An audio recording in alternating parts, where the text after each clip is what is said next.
You're listening to the Practical Wealth Show with Curtis May, putting you in the driver's seat to control your finances. Let's start the Practical Wealth Talk about alternatives to Wall Street.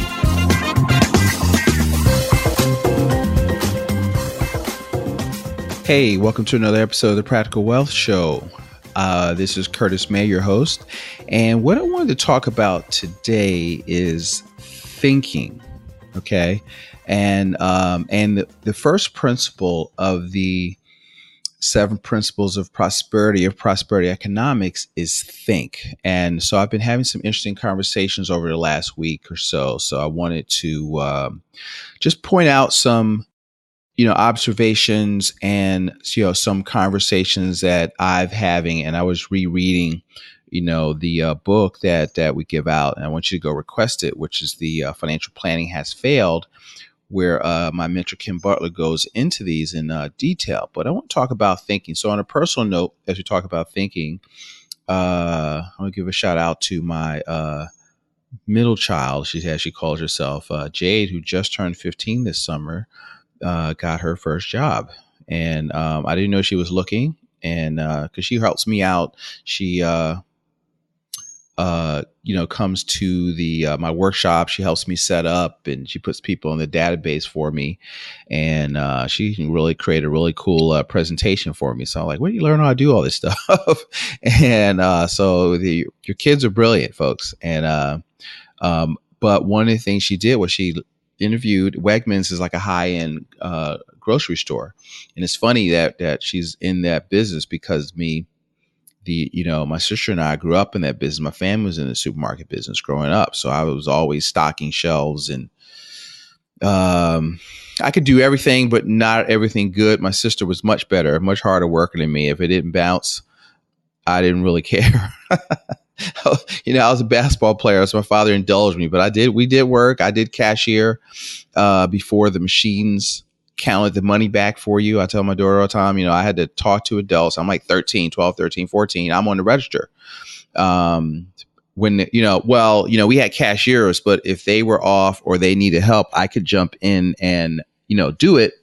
And so I did that from, probably 14 to 18 or so. So Jade interviews, did a phone interview, and she missed it. So she was mad. She called him back. She did 2 phone interviews, and then we took her up there for her interview. And now, parents, we made sure she was dressed right. She was looking professional, which so you got to go up there. So, as soon as you walked in, it was like, yeah, there we go. This is what I'm talking about, and respectful, clean cut, professionally looking, age appropriate business dress for a 15-year-old. So she's darn near hired by the time she walked in. So she interviewed, and she comes back out, and she goes, I got the job. Right. So now fast forward, it's been 3 weeks. She got her first paycheck Friday. Right. She's been working. She's been training on the cashier. And I says, all right, so now we're getting into thinking. So I went over the Jim Rohn. This is before she got. So this is like Thursday before her check came. I said, listen, here's what we're going to do. We're going to, you can only spend 70 cents out of $1. And I said, so here's how that works. 10 cents you give away. So we're going to take 10 cents. As you go to church, you can put that in the offering, or this thing called Tithely. You can put it on her phone and give from her Tithely account. The 10 cents you're going to put into your active capital fund, and 10 cents you're going to put into your passive capital fund, and then you get to spend 70 cents. So active capital is, I want them and I want our kids thinking entrepreneurially. So, because I always remind her, what's the first lesson in Rich Dad Poor Dad, which I've had her read. I'd remind her, rich people don't work for money. So I don't want you getting comfortable working for money, but I do want you getting up, learning how to interact. My dad used to tell me, listen, you work to learn. And it's in the book also, don't work for money. So when I would work somewhere, it's like, what did you learn? If I didn't work for him, and how does this work? I worked at a clothing store. Could you ride? Oh, Dad, I hate it here. It's boring. I was making like minimum wage is $4.50 an hour. More people had jobs. Minimum wage causes higher unemployment. But I don't have time to go into that. It'll be another And that'll be another podcast, right? But he would say, listen, could you run this store if you wanted to, learn how stuff works. So I told my daughter, pay attention to, don't just be there. How does the store work? How does it operate? She found out that they do $2.3 million a week. How do they do that? How does it run? Don't just be there. That's a tremendous business system. So you want to pay attention to that kind of stuff. And so she's kind of like me. So she's a fact find. I believe I did a Kolbe on her. She'd be I'm going to do a Kolbe on Kolbe, Kolbe, Kolbe test. I'm a 7 out of 10 fact find. So I think she's like me. But anyway, so I said, we're going to do that. And she said, can you do that? She goes, yeah. So we're with that. So now what am I doing? I am programming. My other daughter, she just got hired and there. And they got and I still will hire them to work for us because here's another tip, parents. You can, and we have to document this and I'm paying them with a check from the company, but you can pay your kids, you can consult your tax professional, but up to $6,000 per child. And they don't have to pay taxes on it and you get to write it off. So, so you want to have, if you don't have a business, you need to get a home-based business. You need to get something and let them set up your website or let them do data entry or let them give out flyers, let them model, whatever MLM stuff, take a picture of them modeling it. There's ways to do that. You look it up and figure out how they can help you where you can get you gotta spend money on them anyway. You might as well, have Uncle Sam subsidize you, right? And so you got to learn how to use a tax code. So part of that is thinking. One of the tenets of Rich Dad Poor Dad is not Rich Dad Poor Dad. Think and Grow Rich is accurate, or it might be one of Napoleon's other books, but it's organized planning, and one of them is accurate thinking. And I find that people don't engage in accurate thinking very often. Okay. They have sound bites of stuff. So the first principle of prosperity, from our standpoint, so that was a little aside, but that was because I'm doing a 6-week program for this family and I've been working on their thinking. And so we talked about, are you learning anything? We're in like week 3 of a family 6-week workshop I'm doing. And we're, last week we just went into intro to the family banking concept. But I said, listen, it's insurance-based strategy, but it's not about insurance. It's about you thinking about how to be in control of your money, how to generate multi-generational wealth, how to, think like, instead of doing what financial institutions tell you to do what they do. Right. So when we talk about thinking, all right, we say owning a prosperity mindset eliminates poverty. Scarcity thinking keeps you stuck. Right. And so what do I mean by that? So for instance, if you think there is never enough and you compulsively spend every penny that you make, your thoughts will become your reality. OK, so if we believe that there's more than enough, we'll find ways to save, to give, and invest in ourselves. See, if you don't see scarcity thinking, I've got all these young socialists I've been running into, which is amazing. And so or everybody wants people to intervene or legislate to, improve your life. And folks, that doesn't work that way. And so how do you thinking? I've got people think, well, it's not fair to workers. We need to make sure that they have a living wage, but your income is in direct proportion to the value that you bring to the marketplace. Okay. And so you do have the ability to make yourself more valuable, but it starts with thinking. Right. And so, scarcity thinking causes people to hoard money and not use it. See, money's got to move. Right. And so, if you're stuck in lack, that's why I don't like budgeting. I like forecasting, but budgeting, scrimping is one, looking backwards, and you're scrimping, and there's a whole industry on, budgeting and managing this. And we teach a system, which I'll probably do on another show, of cash flow management. We teach people to create 3 buckets and how to forecast. So when money comes in, I want you to direct it, but I want you to look forward not backwards. Okay. Which is another part of prosperity. So if we look at, and this is out of the book, so I just want to kind of bring the book to life for you. There's a few brief comparisons of a prosperous mindset versus, versus scarcity thinking. So prosperity is characterized by gratitude, and so we just came back from the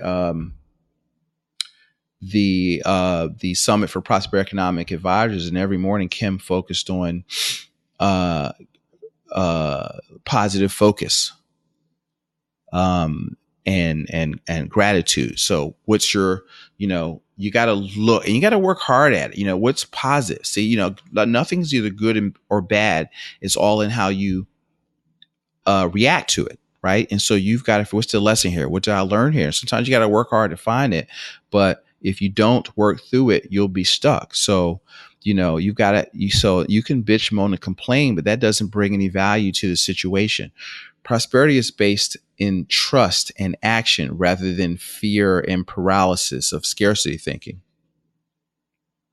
Prosperous people save what they can rather than spend all they can. How about that? All right.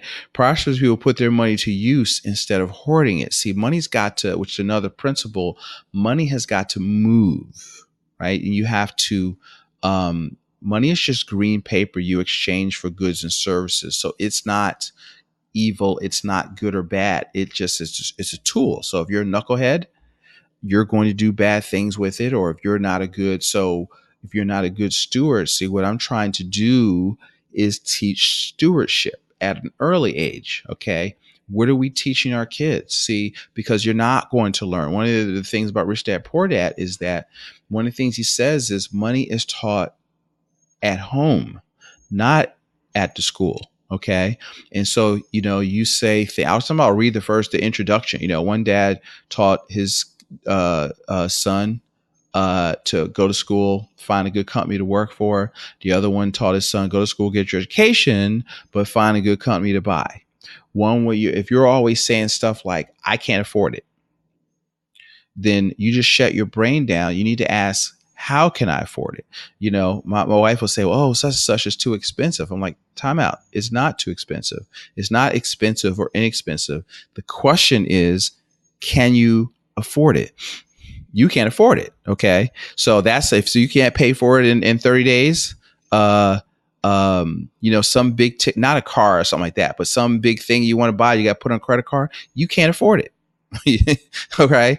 And, so now I can help you recapture some of that with the banking system, but you've got to say, look, I can't afford it. And you've got to go the opposite way from this immediate gratification. Oh, I deserve it. Because if you go into debt for stuff, remember, debt is an obligation on future earnings. So again, it goes back to, you've got to control your thinking, right? And so what happens is you have to, you've got to ask yourself, how can I afford it? See, once you ask, how can I, you've now set your brain to work on solving that problem. So if you think about that, you'll find yourself, and you should start journaling. You'll find yourself waking up in, 1 or 2 o'clock in the morning with, boom, an idea, insight will hit you because your brain was working to solve that problem. So if you get around other prosperous thinking people, so another tenet, you got the power of the mastermind or power of association. So folks, you're this 5 years from now, you're the sum total of what you watch, who you hang around, what you read, and what you listen to.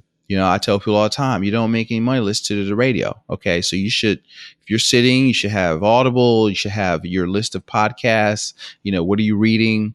What masterminds are you part of?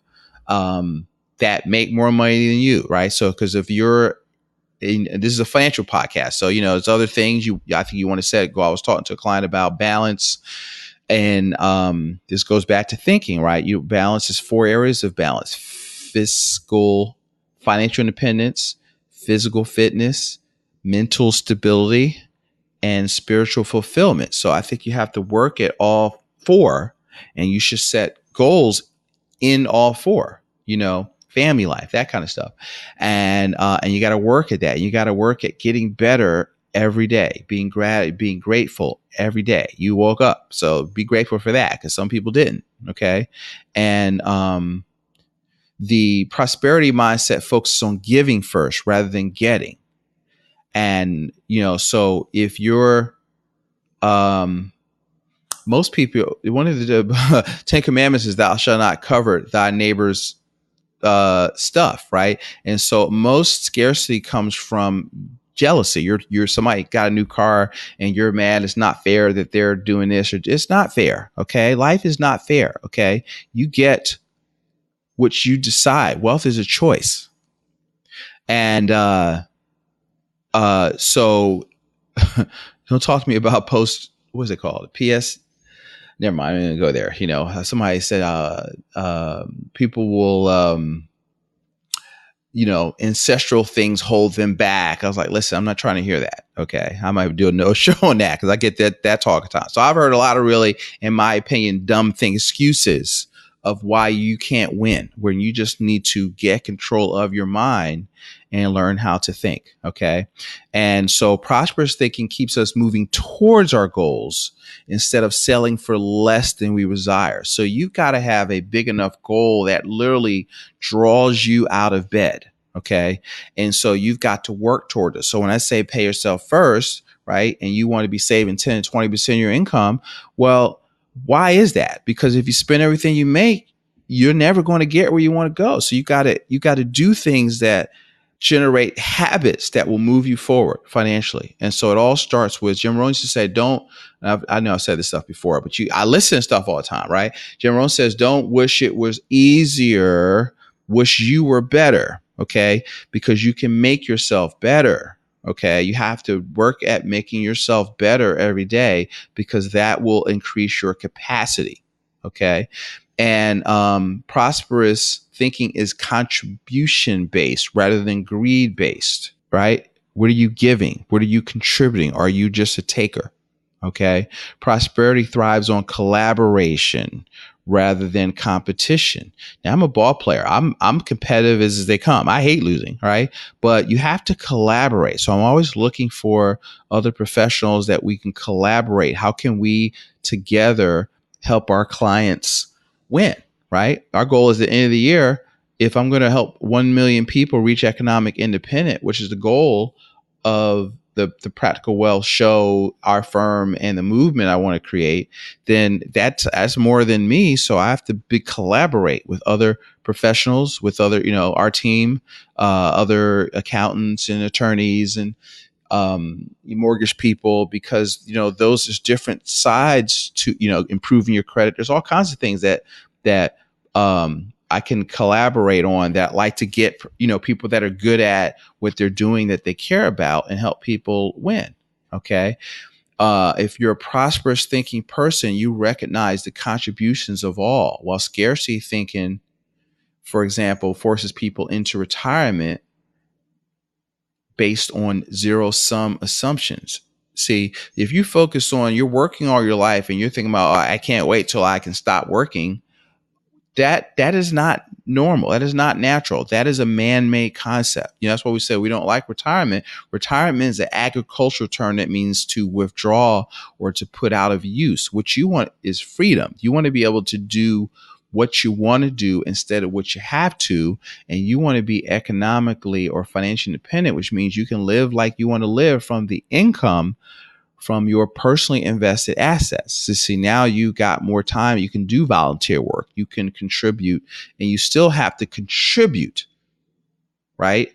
And and you can give, which will make you live longer and all that kind of stuff. Okay. And so folks, I just want to do a little short talk today. If you're a business owner, let's talk to you for a second. A prosperous mindset is a must. And you got to have mentors. I try to, have people ask, will you mentor me? Which I will. And I try to make sure that if I'm talking to somebody, I'll leave you with some better off than I found you, a book to read, some insight, that there's light at the end of the tunnel. And so you want to, focus on that. I'm think of some lists on my book list that I'm trying to, right now I'm going blank. I have to get in my office and look at my book list. But folks, I will send me an email, and if you like my reading list, let me know, and I will shoot you out a link to the Curtis's recommended reading list. I have to update it because I read a couple books a month, and not counting the podcast and the Audible books. So, and Audible counts, right? So you don't have to read it. Oh, Curtis, I don't like reading. You got to get over that, okay? But auditory works because I like audio. Because you don't have to, even more so than video, because you don't have to watch it or reading. You have to focus on that, right? And our attention spans are short, but you can listen while you're driving. You can listen while you're on the train or bus. You can listen while you're on the treadmill, while you're working out, while you're going for walks. And so you can kill two birds with one stone. You can get exercise, and it helps your walk go faster, helps your exercise go faster, and you're learning when you're at the beach. And so that's what you got to do. But prosperity is a all the time thing that you have to focus on, and you've got to engage in lifetime learning. And I would say the first thing on the 7 principles is think. So with that, listen, leave me a comment, some topics that you want to talk about. Last week we did network marketing, which was from a listener comment, and we did one on should you buy insurance on kids. So I've got a few more topics and a few more interviews that we're lining up, but I wanted to talk about this today. So great, you guys have a great day, and go out there and have a prosperous rest of your day, rest of your week, rest of your month, and we'll see you next week on the Practical Wealth Show. Have a great day.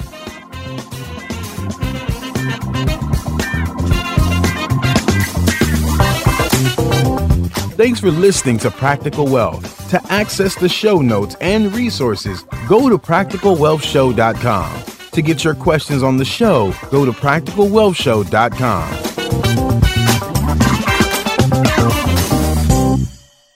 This show is for entertainment purposes only. Before you make any investment decisions, consult a professional. This show is copyrighted by Practical Wealth. Written permission must be granted before syndication or rebroadcasting.